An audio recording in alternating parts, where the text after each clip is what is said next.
Hola a todos, bienvenidos una vez más al curso de Química Básica con el profe DH. En esta ocasión trabajaremos lo que corresponde a las reacciones químicas.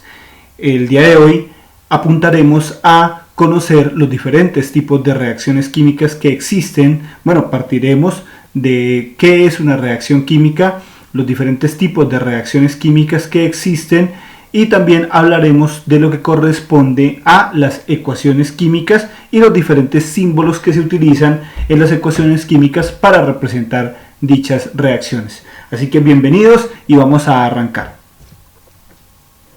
Empecemos entonces por hacer lo que es la definición de una reacción química. Entonces, cuando hablamos de una reacción química, estamos hablando de un proceso en el cual una o más sustancias, a las cuales se les denomina reactivos, van a transformarse en unas sustancias nuevas a las cuales se les va a denominar los productos. Entonces partimos de unas sustancias con unas características y llegaremos a unas sustancias con unas características diferentes. Aquí he traído algunas imágenes que nos muestran algunas reacciones. Por ejemplo, tenemos aquí una reacción de una explosión generada por sustancias químicas. Puede ser, por ejemplo, la dinamita. Acá tenemos otro tipo de reacción diferente a la que hemos enunciado anteriormente, en la cual se ha cogido una pieza metálica y se le ha generado el proceso de galvanización, dejando este color pues que tenemos aquí, que es característico de esos metales. Otro tipo de reacción química diferente que estudiaremos más adelante. Como tercer ejemplo tenemos una reacción de precipitación. ¿En qué consiste? Consiste en que a partir de sustancias que son solubles en agua podemos nosotros generar una sustancia de tipo sólido, otro tipo de reacción química. Esta reacción, que desprende muchísimo calor, es una reacción en la cual los reactivos se encienden y comienzan a generar esta gran cantidad de gases y esta gran cantidad de energía, que es una de las características de las reacciones químicas, que pueden absorber o liberar energía. Y acá tenemos, por ejemplo, una reacción en la cual pues los reactivos, al pasar de productos, se descomponen formando una sustancia o un compuesto en estado gaseoso. Entonces, lo que quiero mostrarle en estos 5 ejemplos es que las reacciones químicas pueden ser supremamente diversas, y eso que aquí solamente hemos dado un número limitado de ejemplos. Bien, cuando hablamos de reacciones químicas, también tenemos que hablar de ecuaciones químicas. Entonces, entendamos qué es la diferencia entre reacción y ecuación. Entonces, cuando hablamos de reacción, son esas transformaciones de la materia donde un tipo de materia pasa a otro tipo de materia, a una forma distinta de materia a la que se tenía inicialmente. Entonces, lo que se tiene inicialmente se le conoce con el nombre de reactivos, y lo que se obtiene al final son los productos. Entonces, esas son las reacciones. Pero ¿qué son las ecuaciones? Cuando hablamos de ecuaciones químicas, estamos hablando de la representación de esas reacciones. Entonces, esto que tenemos aquí es una ecuación química. ¿Por qué? Porque representa las sustancias que están reaccionando, las cuales siempre las vamos a mirar de este lado izquierdo, y acá las vamos a ver en qué se convirtieron. Es decir, esta parte de acá, esta información que se encuentra de este lado, se le denomina los productos. Entonces, cuando nosotros queremos hacer una representación de una reacción química, utilizamos las ecuaciones químicas. Pero estas ecuaciones químicas tienen una simbología, una cantidad de números y de letras que acompañan, las cuales tienen un significado en particular. Entonces vamos a revisar cada uno de ellos. Entonces empecemos pues por lo más lógico. Entonces esta parte de aquí nos representa los elementos que están involucrados en la parte de la reacción. Entonces miramos el talio, el oxígeno, el hidrógeno, un hidrógeno más y un cloro. Esos son los que están del lado de reactivos. Y claro, lo que se va a producir pues serán los mismos elementos. Entonces otra vez encontramos al talio, al cloro, al hidrógeno y al oxígeno, pero nótese por favor que ahora los átomos a los cuales están unidos han cambiado. Acá teníamos al talio unido al oxígeno y al hidrógeno mientras que el talio de este lado de acá ahora se ha unido al cloro. Entonces esa es la modificación que se hace, es el cambio que se realiza y también pues es lo que genera la modificación en las propiedades, en la constitución de la materia. Entonces, en principio, los símbolos pues para conformar cada una de las moléculas que participa en dicha reacción. Ahora miremos un poco más a fondo. Entonces vamos a encontrarnos, por ejemplo, este paréntesis que, si bien lo he explicado ya en videos previos, pues haré un repaso brevemente. Entonces sabemos que no es lo mismo encontrarse esto de este 3 después de un paréntesis a encontrárselo como está acá, donde no existe el paréntesis. Miremos la diferencia. Mientras que para este caso el 3 significa que este átomo directo, el que está aquí al lado, significa que está 3 veces, mientras que cuando lo miramos así, significa que ese 3 pertenece a todos los elementos que están dentro de ese paréntesis, es decir, que entonces habrán 3 por 1, 3 de hidrógeno y 3 por 1, 3 de oxígeno. Entonces de esa forma es como debemos entender la información que está aquí consignada. Vamos a mirar más números. El otro número que también ya conocemos es el estado de oxidación. Entonces este número y este número que se encuentra aquí son los denominados estados de oxidación, que como ya se ha dicho previamente, significa el número de electrones que ha cedido un elemento, como es el caso del talio, que ha cedido 3 electrones. Recordemos que los electrones, al ser negativos, cuando salen de un átomo lo dejan a él cargado de manera positiva. Entonces este es el estado de oxidación del talio. Entonces cuando está así directamente sobre el elemento es porque pertenece a él mismo. Entonces este será el estado de oxidación del talio. Pero si miramos acá, en este caso, aquí ocurre que este estado de oxidación no corresponde solamente a un elemento, corresponde a todo este grupo. Entonces este -1 es el estado de oxidación de todo el grupo OH en particular. Es decir, que se obtiene de los estados de oxidación internos del oxígeno y del hidrógeno. Para sacarlo rápidamente, sabemos que el oxígeno trabaja con -2, el hidrógeno trabaja con +1, entonces 2 negativas, 1 positivo da -1. Entonces este estado de oxidación -1 corresponde a todo el grupo que está adentro de dicho paréntesis. Bien, hasta ahí esa información la conocíamos.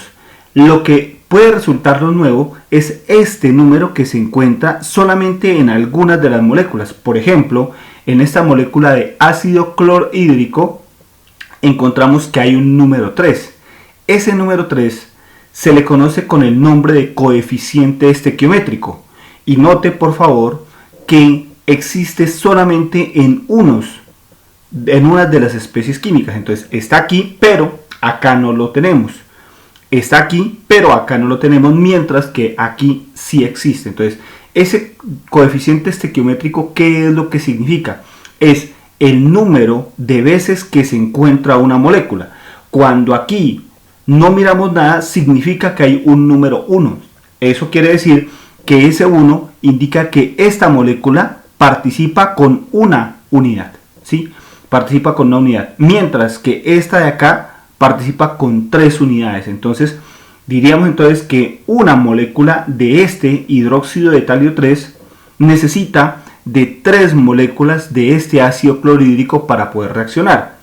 Y acá decimos que entonces una molécula de este tricloruro de talio también produce 3 moléculas de agua, de H2O. Entonces eso es importante que se conozca cuál es el significado de estos números. Se llaman coeficientes estequiométricos y justamente en este video vamos a indicar por qué y cómo se producen.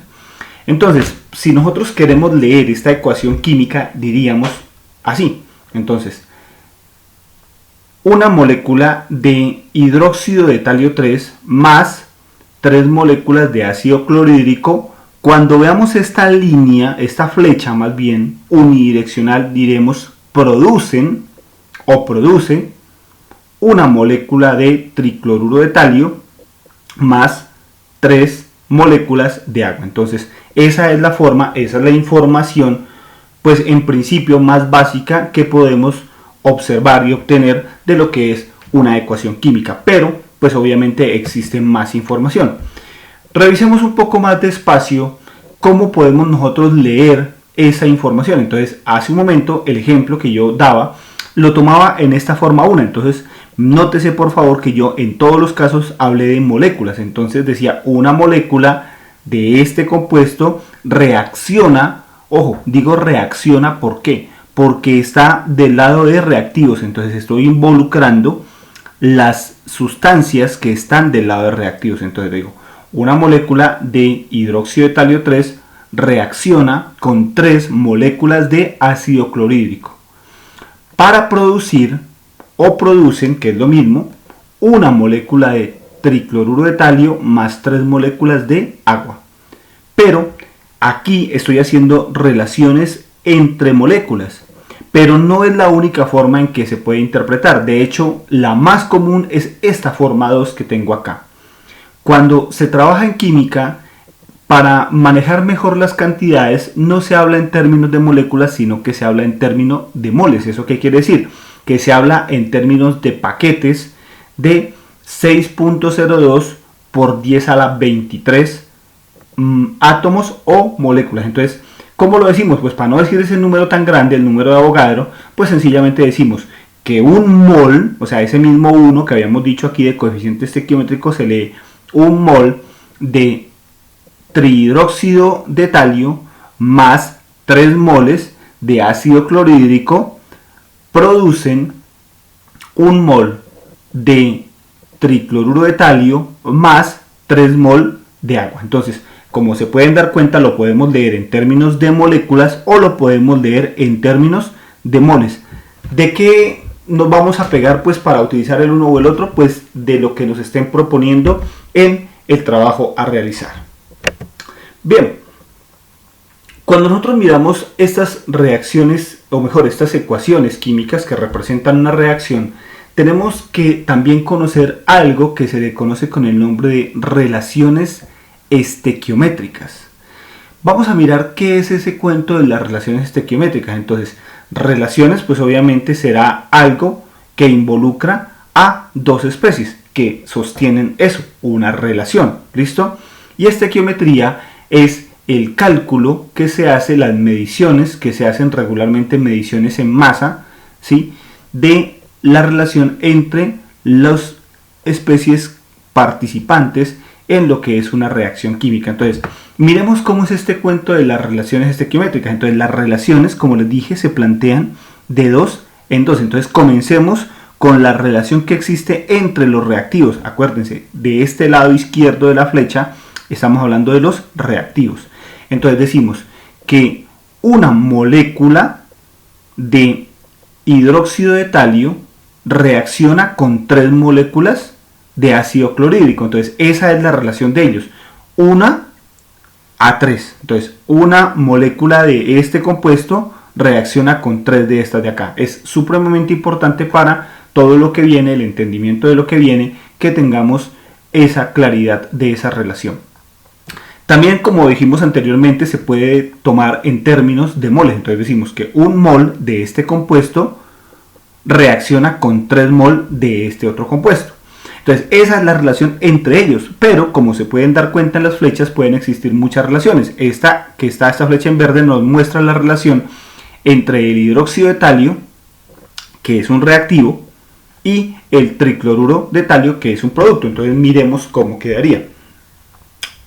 Una molécula de hidróxido de talio, produce una molécula de tricloruro de talio. Pero ojo que aquí cambiamos la palabra, ya no dijimos reacciona, sino produce. ¿Cuál es la razón? Hace un momento, cuando dije reacciona, hablábamos de una relación entre reactivos. Entonces allí utilizaremos la expresión reacciona, pero cuando relacionamos entre reactivo y producto, entonces cambiaremos la expresión. Entonces esa es la forma en cómo se debe decir. Igual que como acabo de indicar, se puede establecer en términos de moléculas o en términos de moles. Entonces Ahí tenemos las relaciones entre este y este de acá. Entonces la relación es de 1 a 1. Miramos el tercer ejemplo. 3 moléculas de ácido clorhídrico producen una molécula de tricloruro de talio.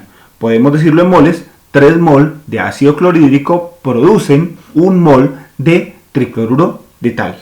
Y la última relación, 3 moléculas de ácido clorhídrico van a producir 3 moléculas de agua. Y dicho en la otra forma, 3 mol de ácido clorhídrico producen 3 mol de agua. Un ejemplo que no he puesto aquí, pero es bueno que lo tengan en cuenta, es la relación entre productos. Entonces sería 1 mol de cloruro de talio con 3 moles de agua. O, en términos de moléculas, una molécula de cloruro de talio por 3 moléculas de agua. Entonces esa es toda la información que podemos sacar de las relaciones. Es decir, el número de moléculas involucradas para que reaccionen con las otras especies o para que las produzcan. Entonces esa información es importante para conocer la relación y proporción que existen entre las diferentes especies químicas que participan en una reacción. Bien, habíamos dicho que cuando se escribía una ecuación química íbamos a encontrar mucha más información, y en esta ecuación donde nos muestran la reacción de zinc con ácido clorhídrico nos dan una información que no hemos mirado hasta ahora en los ejemplos anteriores. ¿Cuál? Esta información que tenemos aquí. Encontramos un paréntesis con unas letras, con una o varias letras en su interior, y tenemos que conocer qué es a lo que se está haciendo referencia. Entonces, lo que nos muestra esta información de aquí son los estados en los que se encuentra la materia que está sujeta a reacción. Miramos entonces que dice que el zinc en estado sólido, porque esta letra S significa que el elemento o el compuesto está en estado sólido, reacciona con 2 moles de ácido clorhídrico en condición de acuoso. ¿Qué significa acuoso? Significa que esta sustancia química está disuelta en agua. Entonces, de nuevo, zinc sólido más ácido clorhídrico acuoso producen cloruro de zinc acuoso más hidrógeno gaseoso. Entonces, como se pueden dar cuenta, aquí nos ha mostrado el estado sólido, el estado gaseoso. En este ejemplo no aparece nada en estado líquido directo, ¿sí? Pero también se puede incluir, aquí está el ejemplo, y nos dice esta condición de acuoso. Ojo, eso no es un estado de la materia. Recuerden que los estados de la materia, los 3 fundamentales, sabemos que es sólido, líquido y gaseoso, pero como esa es la condición en la que se encuentra este compuesto disuelto en agua, entonces se hace esta salvedad que está como acuoso. ¿Listo? Bien, otra información más que podemos encontrar en las reacciones químicas, o mejor, en las ecuaciones químicas, y debemos tener claridad sobre lo que significan.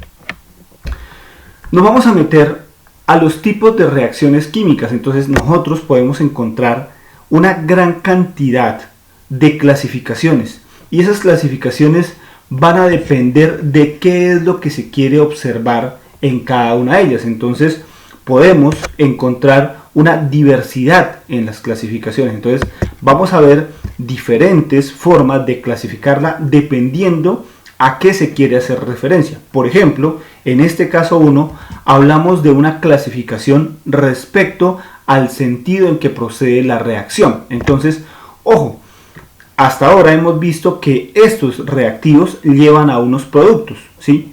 Producen algo, pero no ocurre en todos los casos. Entonces de ahí aparecen la primera clasificación, la clasificación donde las reacciones son irreversibles, o sea que no tienen reversa, o las reacciones que son reversibles. Veamos cómo es esto. Entonces, una reacción irreversible, la que les mostré hace un momento en el ejemplo, donde el hidróxido de talio reacciona con el ácido clorhídrico para formar el tricloruro de talio y el agua. Es decir, la reacción procede de reactivos a productos, pero no se puede devolver.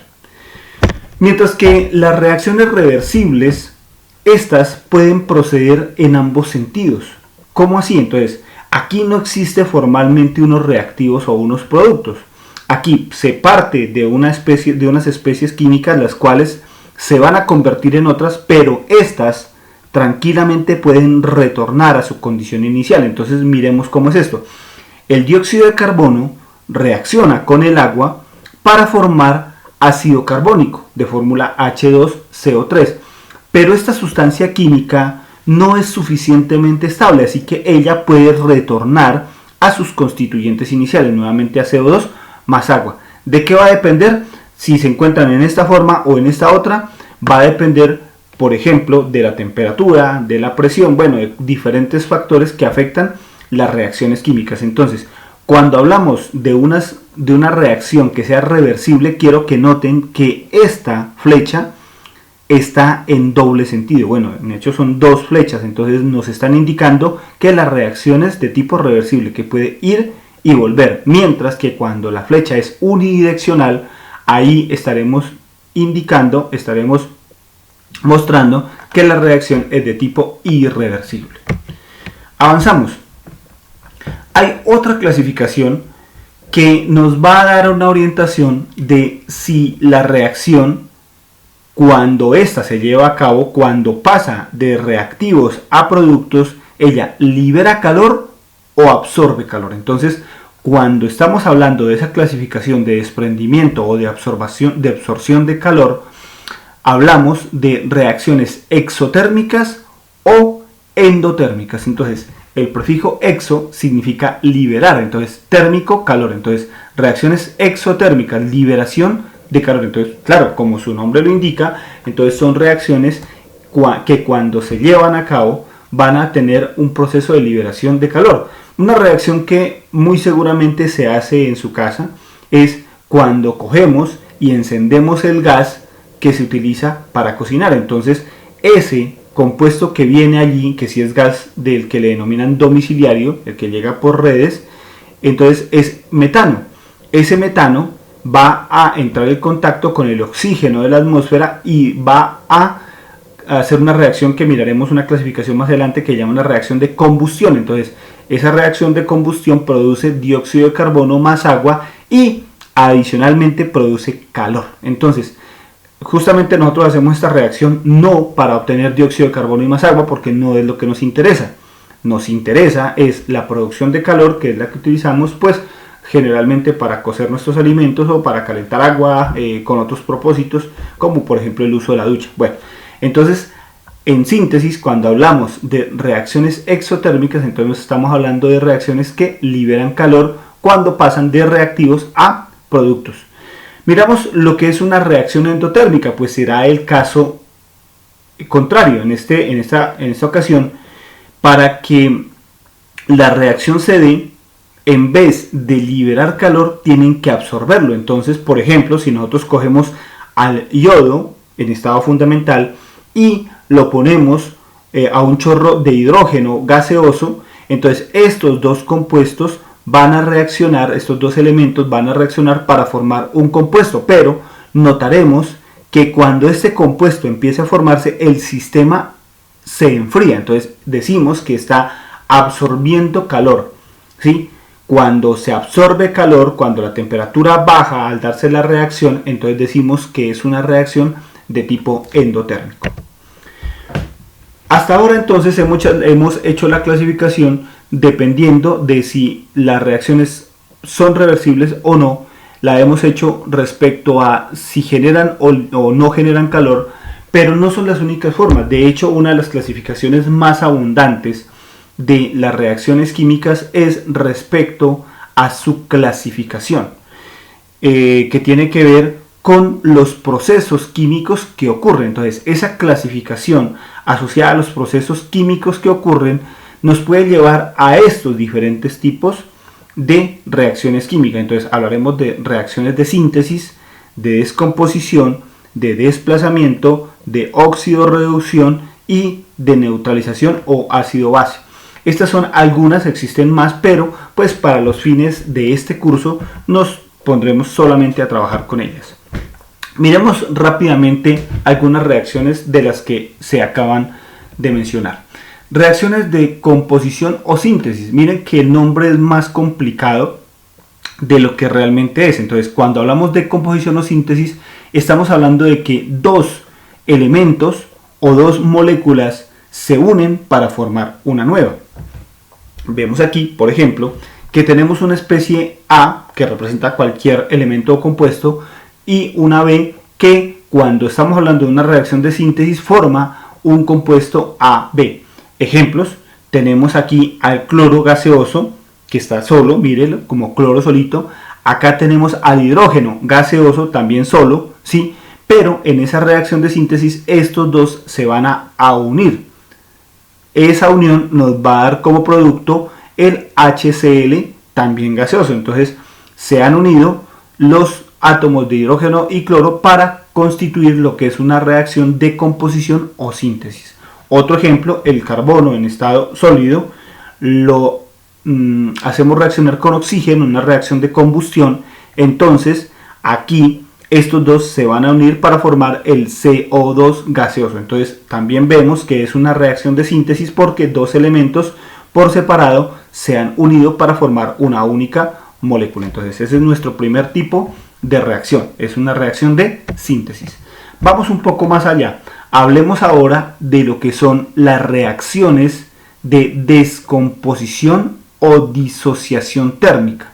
Entonces, ojo, descomposición, ya nos están diciendo que de algo que estaba unido vamos a obtener algo separado. Entonces digamos que este es un proceso inverso al que acabamos de revisar. Entonces en este caso miremos que, por ejemplo, aquí tenemos al potasio, al cloro y al oxígeno juntos, pero cuando estos se les aplica calor, eso va a hacer que estos elementos van a separarse. Entonces miremos que el elemento que se separa en particular es el oxígeno. Entonces miramos que esto se rompe en algunos enlaces y va a hacer que ese oxígeno salga por aparte.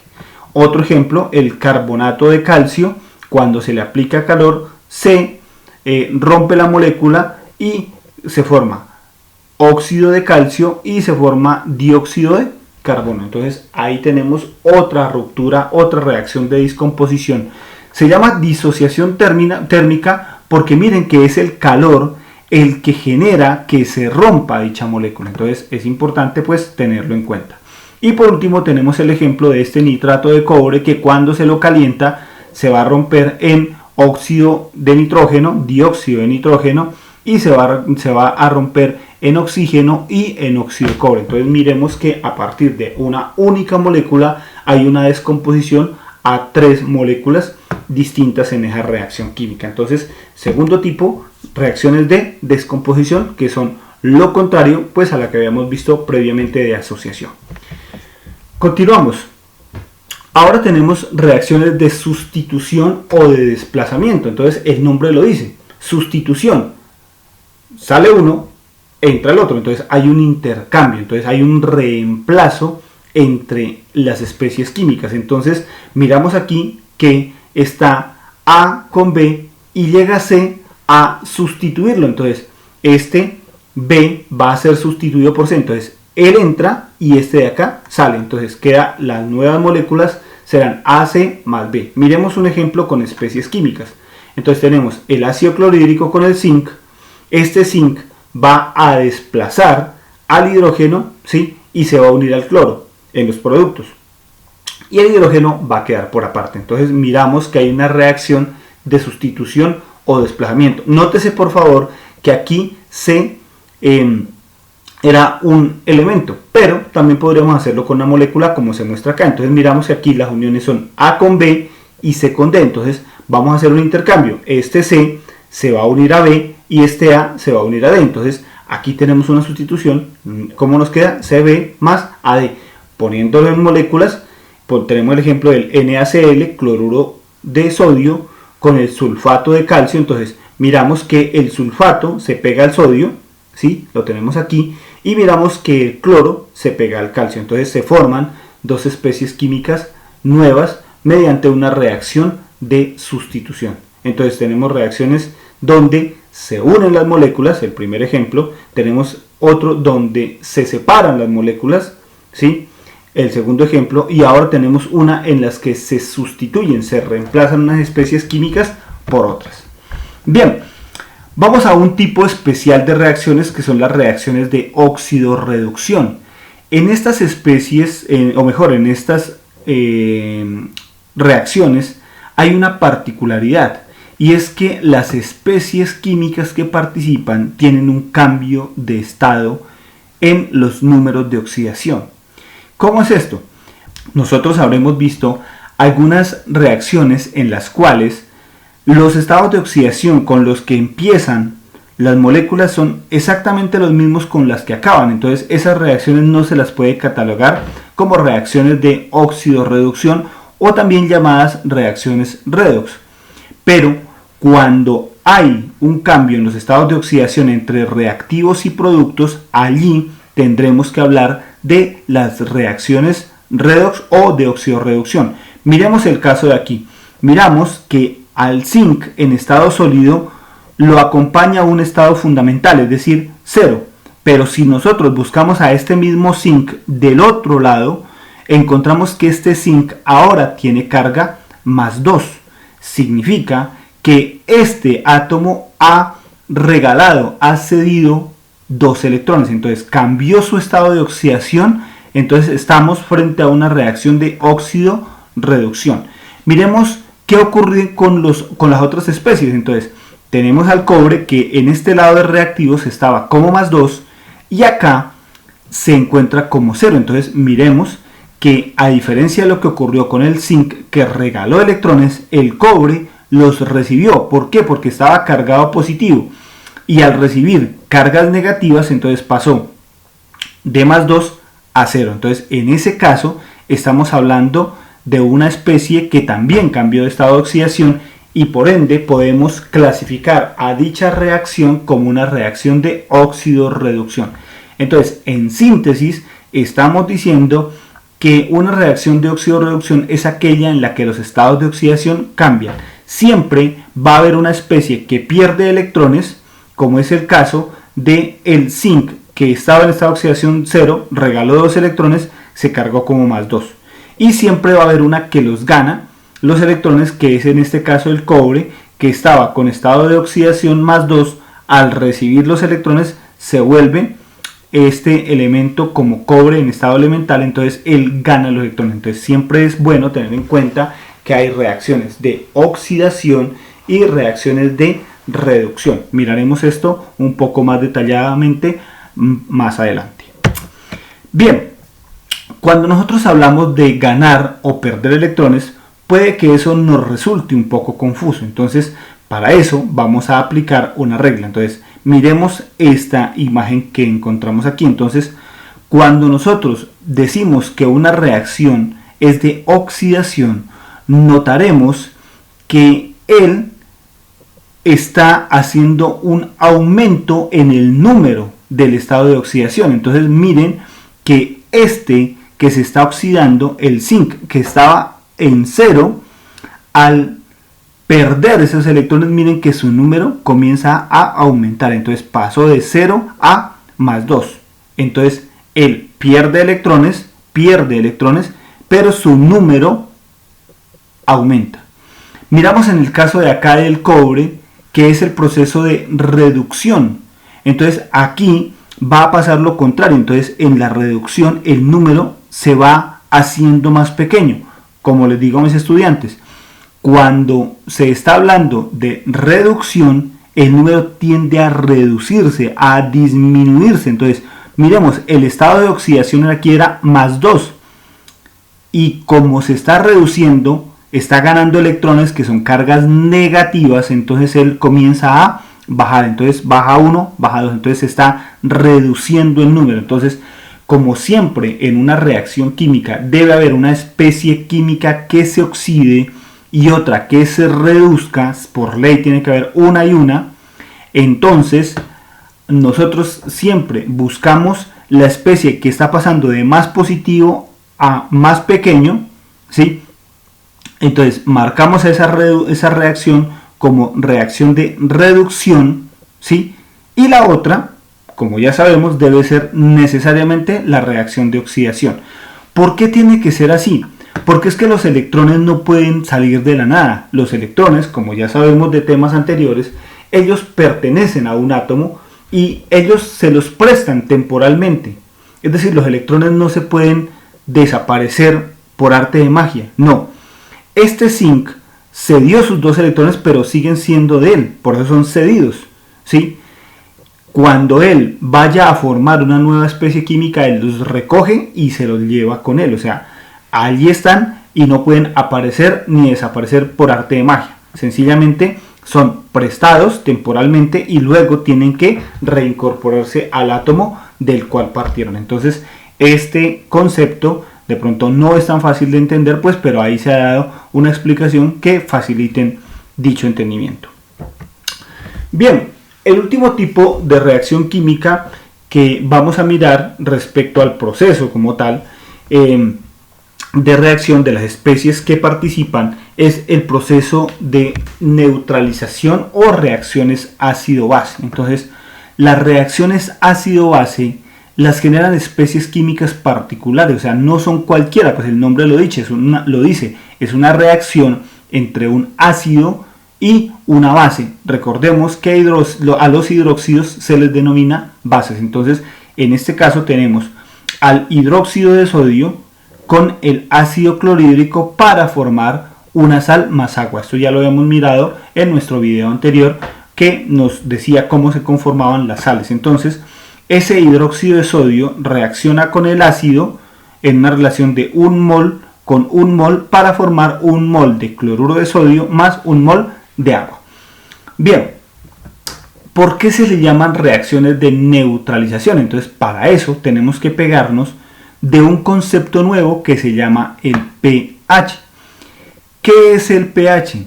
El pH es una escala que va de 0 a 14 que está asociado a la presencia de los iones H más 1 y a la presencia de los iones OH menos 1 para hacer que algo sea más ácido o que sea algo más básico.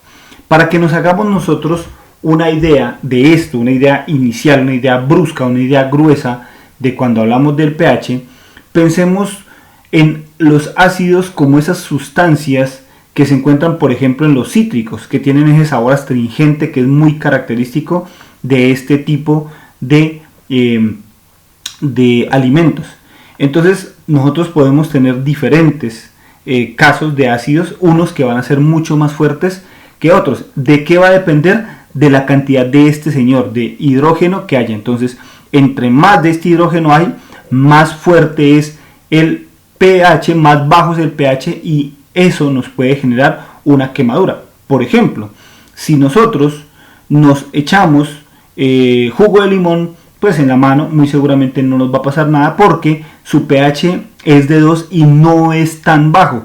Pero si por ejemplo nos echáramos un ácido como el ácido clorhídrico, cuando está concentrado, él tiene un pH por acá, muy bajo, y ese pH tan bajo nos puede generar una quemadura pues bastante grave en nuestra piel, en nuestro cuerpo, y sería bastante malo. Entonces, estos ácidos tienen pHs muy bajitos.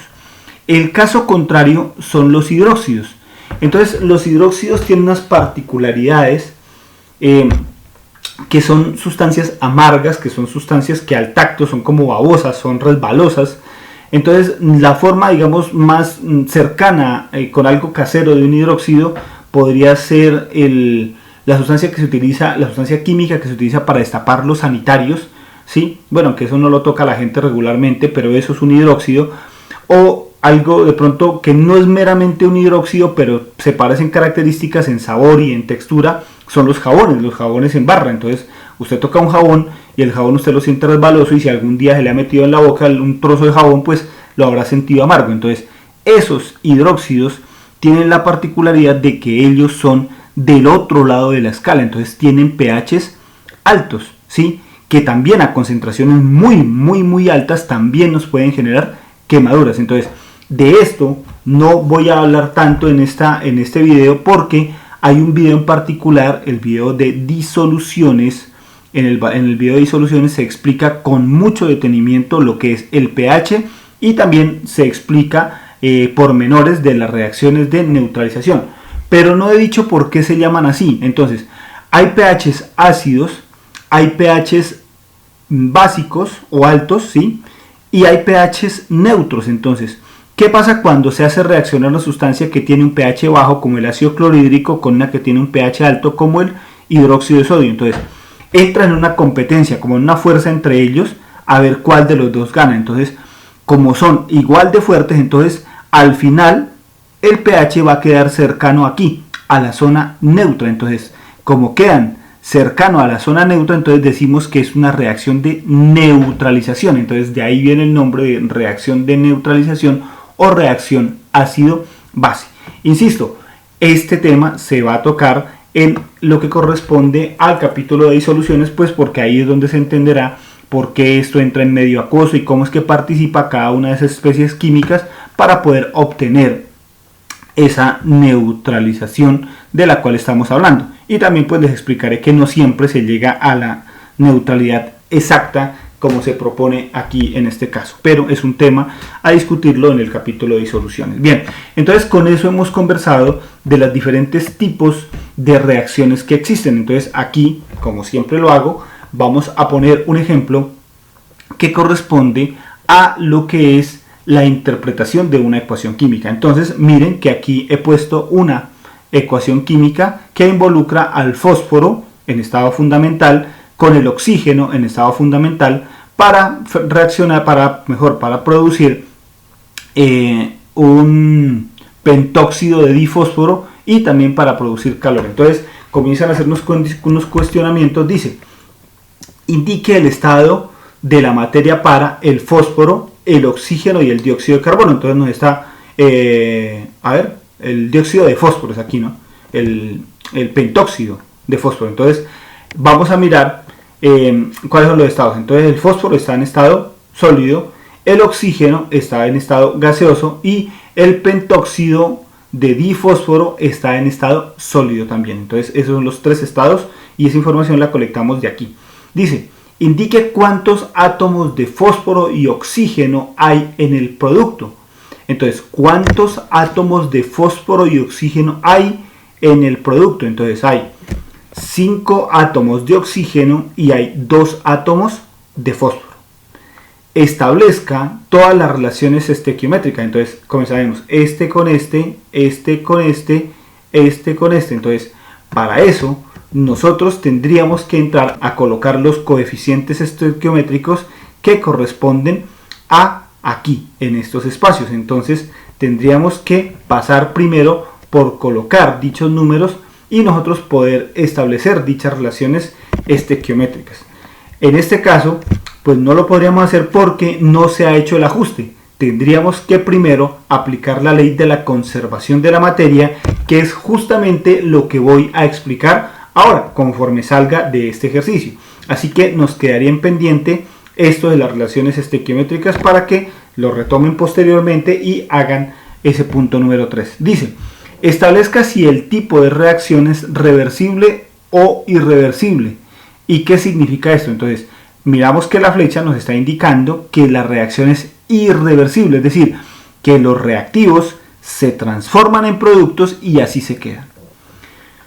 Quinto, establezca si la reacción será exotérmica o endotérmica. Entonces, para poder saber eso tenemos que fijarnos en este triángulo que es el símbolo de calor. Entonces, como miramos que está del lado de productos, entonces decimos que ese calor se produce, se libera. Por ende, estamos frente a una reacción de tipo exotérmica.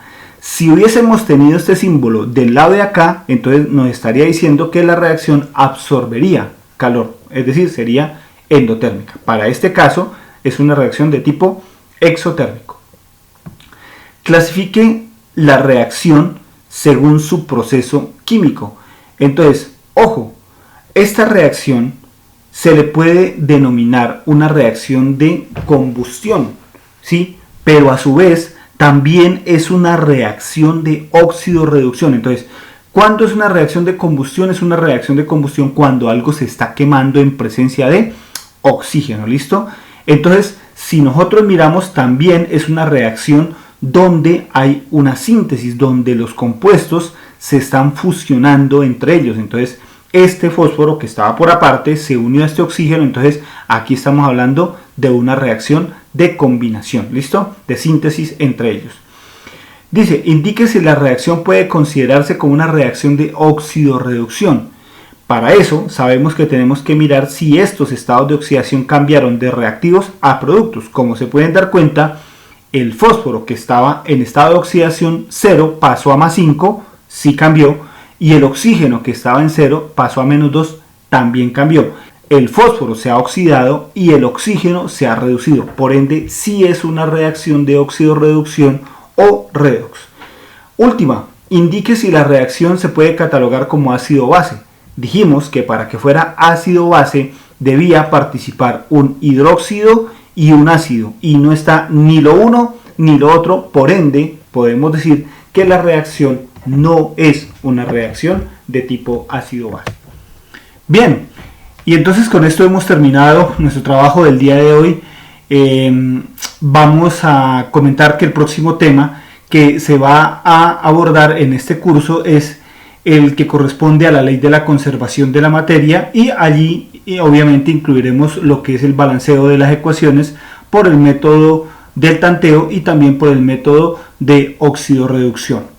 No me queda más que agradecerles a ustedes por seguir este canal y por hacer su curso de química con nosotros. Será hasta una próxima oportunidad. Les deseo un feliz resto de día.